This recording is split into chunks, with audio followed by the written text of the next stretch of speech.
আবারও এই থোবরা নিয়ে আমরা চলে এসেছি ফাংশন দেখতে। এই যে দেখতে পাচ্ছ মুটি পিসি, এ হচ্ছে আমার এই ব্রেসলেটটা কিনে দিয়েছে, কত সুন্দর না। যাই হোক, পিসি আবার নিজের জন্য একটা কিনলো। রনে বনে বনে জঙ্গলে যেখানে যা ঘটনা ঘটবে এই পাড়ার কাকিমাদের কাছ থেকে তুমি সব খবর পাবে। Sorry CCTV footage. আরে ভাই, তুইও তোর থোবরা নিয়েও চলে এলি? আরে একা একা চলে এসছে, এর বাচ্চাটাকে রেখে দিয়ে।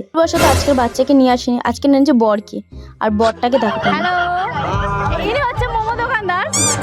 মনোযোগ সহকারে দেখছে। না বলেছে 2 লাখ পাঠাতে। আচ্ছা আমি কাটকে পাঠাবো। আচ্ছা তোর কি আমাকে দেখলে মারতে ইচ্ছে করে? তুই কি বল? ভাই দেবে, এখানে যে গান করছিল সে নিচে এসে গান করছিল। দেখো, যে মারে সে আইসক্রিমও খাওয়া। এটাই তো আসল বন্ধুত্বের পরিচয়, তাই না? আইসক্রিমের সাথে সাথে প্রোগ্রামের ফিলটা নেওয়া অনেকটাই আলাদা। চলো আমরা নাচতে থাকি। প্রোগ্রামের প্রায় শেষের দিকে। তোমরাও জানাবে কমেন্ট করে তোমাদের ভিডিওটা কেমন লাগবে। আবার আসবো মজাদার কোনো ফানি মিনি ব্লগ নিয়ে। টাটা সবাইকে।